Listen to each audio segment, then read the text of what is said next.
फिर वो माया के मलिन आचरणों में उतर जाता है। वो संत द्रोह, भगवत द्रोह उसके हृदय में अपना स्थान बना लेता है। फिर जन्म जन्मांतर, युग युगांतर कब अवसर आएगा भगवत मार्ग में चलने का। विपक्ष बहुत जोरदार है, आप क्या समझते हो? आप भगवान के अंश हो, ये भूल चुके हो, लेकिन वो नहीं भूली, वो भगवान की शक्ति है। तो इसमें आपको टिकना होगा, इसमें आपको परीक्षा देनी होगी। जितना पढ़ाया जाता है उतनी ही परीक्षा होती है, उसके आगे नहीं होती, ध्यान रखना। उतने पे तो आपको सफल होना पड़ेगा। नहीं सफल होगे तो फिर पढ़ाई कीजिए, फिर प्रश्न आएगा। जब आपको परमार्थ पद में, परम पद में आरूढ़ होना है तो आपको ये निर्णय करना ही पड़ेगा। जब आप ये बात नहीं समझते हैं तो आप विचलित हो जाते हैं। अब हमारी तो अश्रद्धा हो रही है, हमारा काम नहीं बन रहा है, तुम नहीं समझते हो। एक साथ सब काम बन जाएंगे, एक सेकंड में बन जाएंगे, बस तुम धैर्य रखो। जब तक तुम्हारे पाप नष्ट नहीं होते तब तक तुम धैर्य रखो, फिर आगे का रास्ता तुम खुद भाग पड़ोगे प्रभु की तरफ। अभी ये पाप तुम्हारे अंदर संशय, विपरीत भावना, ये सब पैदा कर रहे हैं। तुम धैर्य पूर्वक चलो, खूब सत्संग सुनो, नाम जप करो, फिर आप देखना ये नाम, ये धाम, ये रूप, ये लीला कैसे परमानंद की बाढ़ आपके हृदय में लाती है।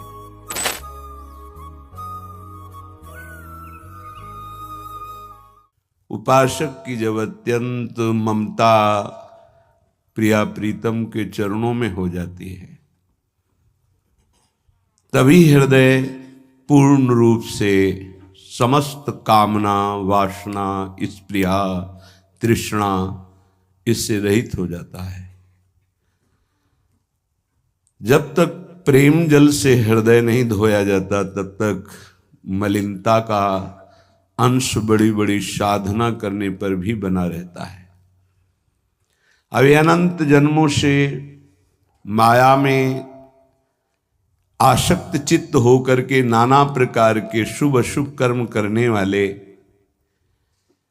जब भगवत कृपा से पुनः सत्संग प्राप्त करते हैं और साधन मार्ग में लगते हैं तो माया अपना प्रबल रूप धारण करती है। या तो ऐसी अनुकूलता प्रदान करती है कि वो भूल जाए, और या ऐसी प्रतिकूलता झोंक देती है कि उसको लगता है कुछ नाम जपने से नहीं, कुछ साधन करने से नहीं, दुख तो वैसे ही घेरे हुए है। धैर्य छूट जाता है और भगवत मार्ग से विमुख आचरण करने लगता है। इसलिए उपासक को बहुत सरल ढंग से समझना चाहिए कि पुरानी फसल यदि बाजरा बोई है और बाजरा की रोटी मिल रही तो अगली फसल गेहूं बो दिया तो कल ही नहीं रोटी बना लोगे।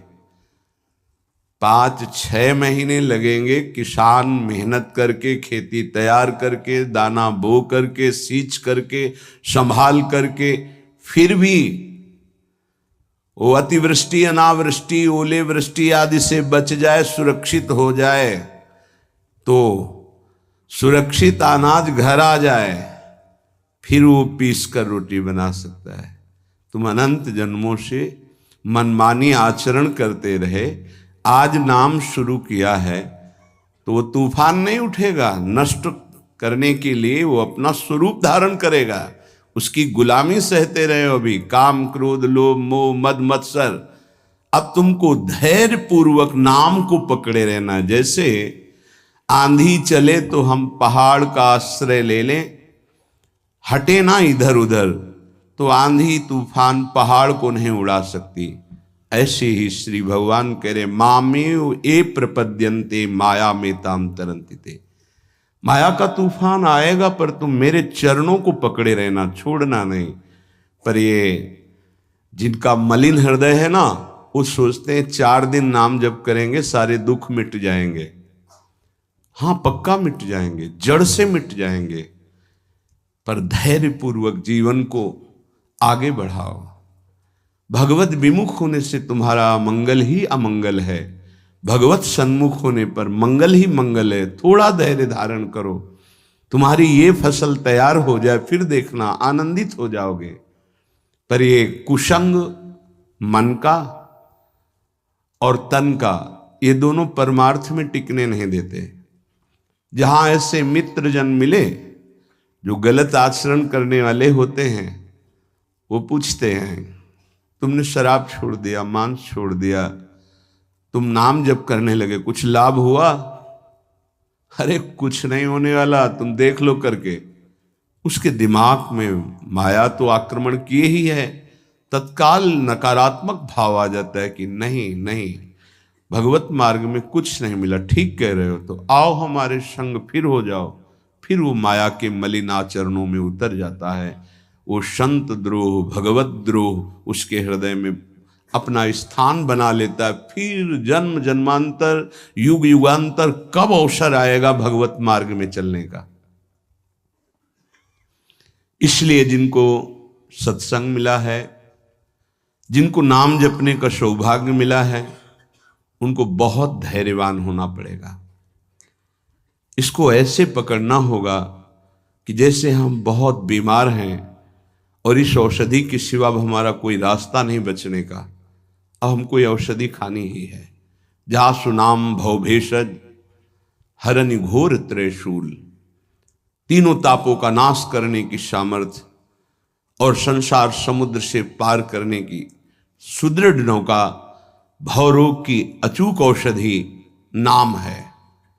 हमारा भाव बने न बने, भाव बिगड़ जाए, कोई बात नहीं, तुम नाम मत छोड़ना, हमारी प्रार्थना मानना, नहीं तो ये तूफान माया का आपको उड़ा ले जाएगा, परमार्थ में नहीं खड़ा होने देगा। बहुत धैर्यपूर्वक दीर्घ काल तक चला जाता है। धैर्य कहते हैं लाभ मिले ना मिले, हानि मिले, अपमान मिले, सम्मान मिले, हम किसी भी स्थिति में अब नाम नहीं छोड़ सकते। वो जीत जाएगा माया से। विपक्ष बहुत जोरदार है, आप क्या समझते हो? आप भगवान के अंश हो, ये भूल चुके हो, लेकिन वो नहीं भूली, वो भगवान की शक्ति है। भगवान कह रहे हैं मम माया दुरत्य, मम माया, मम मेरी है। जैसे ममैवांशो आपको बोला तो विपक्ष को भी बोला मम माया। अब आपको सावधान करने के लिए भगवान ही संत, गुरुदेव, शास्त्र इस रूप में संबोधन करते हैं। तो अगर आप इनकी बात मान जाओगे तो माया भगवती कृपा करेंगी और अपना प्रभाव समेट लेंगी, और यदि आप इनकी अवहेलना उल्लंघन करोगे तो फिर उनके प्रभाव से बड़े बड़े ज्ञानी परास्त हो गए हैं। जो माया बहुबार नचावा, जास चरित लख नहीं पावा, ऐसी विचित्र है, बहुत बहुत विचित्र। जो ज्ञानिन कर चिता परई, बरी आई विमोह बस करई, ऐसी प्रचंड माया है। इसलिए जिनके कानों में आवाज पहुंच रही हो, हमारी प्रार्थना है, बहुत जन्मों से भटक रहे हैं, ये दुख सुख के प्रलोभन और भय में आकर के नाम न छोड़ दीजिए। ऐसा भी हो सकता है कि नाम जपना शुरू करें, आपकी नौकरी लग जाए, आपका काम बन जाए, आपकी अनुकूलता बढ़ जाए। ये नाम का फल नहीं है, ध्यान रखना, ये नाम का फल नहीं है। हम स्पष्ट आपको कह रहे हैं कि जब से आपने नाम जपना शुरू किया आपका सब मंगल होने लगा, ये नहीं है। ये आपके पुण्यों का है, पूर्व पुण्यों का है। ये नाम आपको सामर्थ्य देखा, दुख और सुख दोनों सहकर परमानंद की प्राप्ति, ये विषयानंद नाम के फल से नहीं। आप नाम जपना शुरू किए, सब कुछ बिगड़ना शुरू हो गया, ये नाम का फल नहीं है, ये आपके पाप नष्ट हो रहे हैं। विवेक पूर्वक चलिए। अगर विवेक नहीं धारण करेंगे तो फिर सब मार्ग छूट जाएगा। विवेक इसी से उत्पन्न होता है, सत्संग से।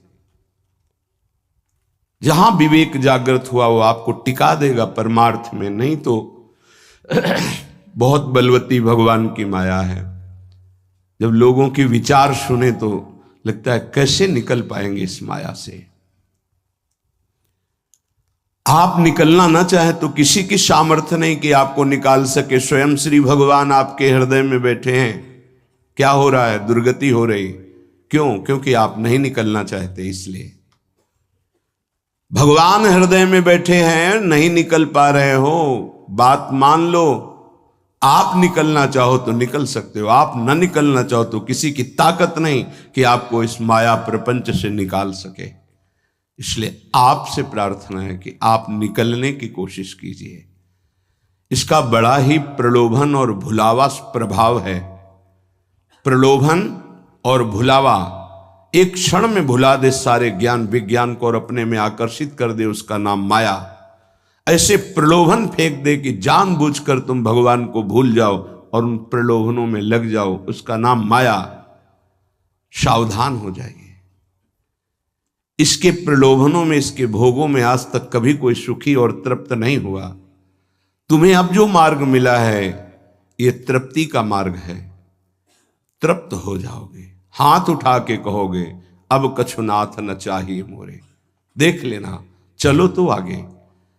वैभव, जब ब्रह्मा जी नमस्कार करते हैं तो इससे बड़ा वैभव क्या हो सकता है। भक्त को ब्रह्मा जी भी नमस्कार करते हैं। ब्रह्मा जी की बात जाने दो, जिनके नाभि कमल से ब्रह्मा प्रकट हुए, भगवान भी उनके पीछे पीछे डोलते हैं कि चरण रज पड़ जाए और मैं पावन हो जाऊं। ये केवल अलंकारिक शब्द नहीं है, ऐसा ही है। पग चापू और सेज बिछाऊं, नौकर बनूं हजाम, हाकू बैल बनो गडवारो, बिना तनख्वाह रथवान, यही तो मेरे मन में ठनी, भगत मेरे मुकुटमणि। मैं भक्तन को दास, भगत मेरे मुकुटमणि। ये मार्ग आप चयन किए हैं भगवत कृपा से, तो इसमें आपको टिकना होगा, इसमें आपको परीक्षा देनी होगी। जितना पढ़ाया जाता है उतनी ही परीक्षा होती है, उसके आगे नहीं होती, ध्यान रखना। अध्यापक जितना आपको पढ़ाता है उसी पे प्रश्न करता है। तो जितना आपको सत्संग सुनाया गया, जितने में आपकी भूमिका भक्ति की है जैसी भी, उतना ही प्रश्न होगा, उसके आगे प्रश्न नहीं होगा। उतने पे तो आपको सफल होना पड़ेगा। नहीं सफल होगे तो फिर पढ़ाई कीजिए, फिर प्रश्न आएगा। जब आपको परमार्थ पद में, परम पद में आरूढ़ होना है तो आपको ये निर्णय करना ही पड़ेगा। एक तरफ माया है, एक तरफ भगवान है। माया को साधन बनाकर भगवान की प्राप्ति की जाती है, भगवान को साधन बनाकर माया की प्राप्ति नहीं की जाती। प्रायः लोग इसी भुलावे में हैं कि भगवान को साधन बना लेते हैं और माया साध्य बन जाती है। मुझे ये चाहिए, नहीं मिला तो तुम भगवान नहीं। ये परमार्थ ऐसे नहीं चला जाता, धैर्यपूर्वक चला जाता है। अगर धैर्य का अवलंबन नहीं लेंगे, विवेक का प्रयोग नहीं करेंगे, विवेक है आपके पास, ऐसा नहीं कि आपके पास विवेक नहीं है, पर आपका विवेक ढका हुआ है। ये सत्संग उसी विवेक को जागृत करता है। आप सत्संगी हो, आप भुलावे में मत आइए। ये माया अपने पार्षदों के द्वारा आपको ठगना चाहेगी। आपने प्रभु को छोड़ दिया, प्रभु की क्या हानि होगी। आप अपनी दशा पर विचार कीजिए, डूब जाओगे, ये माया डुबो देगी। अनंत जन्म भटकते भटकते आज अवसर मिला है भगवत प्राप्ति का, ये आप जान नहीं पा रहे हैं। ये अवसर चला गया तो फिर आप पछताएंगे, कोई अवसर हाथ नहीं मिलेगा। पशु पक्षी बनने के बाद विवेक एकदम ढका रहता है, केवल उतना ही काम करता है, आहार विहार मैथुन निद्रा, बस।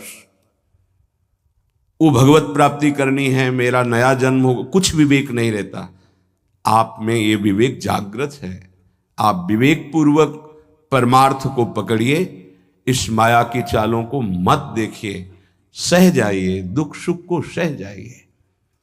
श्रीपाद प्रबोधानंद जी महाराज कहते हैं, रहस्यानामे तत्परम सुरहस्यम हरिरसोत्, सर्वानामाश्चर्योन्मदरस विलासोत्सवमिदं, स्वरोचि नित्यानामति परमनित्योज्ज्वलमिदं, यदेतत् श्रीवृन्दावनमिः दृशो नंदयति नः। रहस्यों का परम रहस्य वृंदावन का प्रेम रहस्य है। कल किसी ने प्रश्न किया कि जब श्री जी मिल जाती है तो कैसा आनंद होता है। कैसे कोई बता सकता है? जब लौकिक वस्तु के आनंद के वर्णन की सामर्थ्य जिह्वा में नहीं है तो अलौकिक चिदानंद प्रेम रस का वर्णन कैसे कर सकती है? आपको कोई भी मृदु पदार्थ पवाया गया, कैसा है? बोले मीठा। कितना मीठा है? बहुत मीठा है। नहीं, बहुत मीठा कितना? खत्म। बोलो आगे इसके शब्द क्या है आपके पास उसका स्वाद बखानने का? उत्तर हो सकता है कि आप पाकर देख लीजिए, अन्यथा नहीं। जब प्राकृतिक मायाकृत वस्तु के आनंद का आप वर्णन करने में असमर्थ हैं तो चिदानंद को कैसे वर्णन कर सकते जहां वाणी का ही प्रवेश नहीं है? रास्यानामेतत्, जितने आनंद के रहस्य हैं, बहुत सी साधनाओं में आनंद है। परम सुरहस्यम हरिरसोत, ये परम रहस्यमय वृंदावन का प्रेम रस है। देख देख फूल भई। आह, जब अत्यंत आसक्ति ममता प्रिया प्रीतम से हो जाती है, उनका नाम जप करते हुए, लीला गायन करते हुए, रसिकों की कृपा प्रसाद से जब ऐसी ममता हो जाती, मेरी श्यामा जो, मेरे लाल जो, तब जाकर के हृदय में ये फूल भई। वो मुस्कुरा रहे, वन विहार कर रहे, वो झूल रहे, नौका विहार कर रहे, खेल रहे, उपासक का हृदय परमानंद की बाढ़ में आ रहा है। बड़ा ये रहस्यमय आनंद है। देखो, अपने बच्चे को जब खेलते हुए मां देखती है तो उसके हृदय में जो होता है वो कोई दूसरी माता अनुमान भी नहीं लगा सकती है। नवीन बधू और उसका बेटा दोनों एक कांत कमरे में बैठे हास प्रयास कर रहे हैं और वो कहीं से देख पाई मां तो उसके हृदय में क्या होगा? एक अद्भुत आनंद। और वो मनाएगी, हे विधाता, आपने मेरी मनोकामना पूर्ण कर दी। मेरे बेटा बहू जैसे हंस रहे, खेल रहे, सदैव ऐसे आनंदित रहे। ऐसे बेटे को खेलते देखकर उसको आनंद हो रहा है। छोटी सी मायाकृत ममता में उसका हृदय आशीष देता है, आशीर्वाद देता है। और महाचिदानंद भाव को प्राप्त रसिक जन जब आनंद समुद्र प्रभु और आनंद समुद्र का सार सांद्रानंद घन प्रेम मूर्ति किशोरी, जब इनको देखते, जो भगवान शंकर के ध्यान में आ जाए तो उन्माद अवस्था को प्राप्त हो जाते हैं। वो प्रभु और वो प्रिया जो सामने खेल रहे हैं, उस उपासक के आनंद का कैसे कोई वर्णन करे? उसके हृदय में असीम रहस्यमय प्रेम प्रकाशित होता है। रहस्यानामेतत्, जितने रहस्यमय आनंद है उन सब आनंदों का परम सुरहस्यम, परम रहस्यमय जो प्रेमानंद है वो वृंदावन प्रदान करता है। हरि रसोत, अभी किसी संग के प्रभाव से थोड़ा आनंद स्फुरित होता है। जैसे सत्संग सुन रहे, कोई भावात्मक बात आई, आपको आनंद, ये स्रोत नहीं है, ये संग का प्रभाव है कुछ क्षण के लिए। जैसे कोई कहते हैं जब मैं वृंदावन आता हूं तो हमारा मन भक्ति में रम जाता है, पर जब यहां से जाता हूं तो कुछ ही समय बाद वो बात नहीं रहती है। क्यों? क्योंकि यहां का प्रभाव है, यहां भक्ति नृत्य कर रही है और यहां साधु मंडली में आप बैठ करके भगवत चर्चा सुनते हैं, आपके तत्काल पाप नष्ट हो रहे हैं। दरस परस अघनाश, आप दर्शन कर रहे हैं। आप सामूहिक रूप से बैठे हैं, इस सभा में आप ही नहीं बैठे हैं, इस सभा में प्रभु भी बैठे हैं। मदभक्ता यत्र गायन्ति तत्र तिष्ठामि नारदा, जहां मेरे भक्त मेरा गायन, यहां अखंड भगवान नाम कीर्तन वाणी का गायन, भगवत चर्चा होती है, तो आपके हृदय में भक्ति का रंग तो बढ़ेगा ही, पर स्थायी तभी हो सकता है जब आप उस रंग को सुरक्षित रखें, माया के रंग का प्रवेश ना पड़ पावे, तब इसीलिए कहा जाता है आप निरंतर नाम जप करें तो नाम पाहरू दिवस निशि, रात दिन नाम का पहरा लग जाएगा तो माया प्रवेश ही नहीं करेगी। बात यह है आपके अंदर जो धरोहर जागृत हुई, आपके अंदर थी, उसे जागृत की गई है सत्संग के द्वारा। अब आप मलिन ना होने पावे, पर्दा ना पड़ने पावे उस पर, उसके लिए पहरेदार रखना होगा कि अंदर माया प्रवेश ना करे। वो पहरेदार है नाम।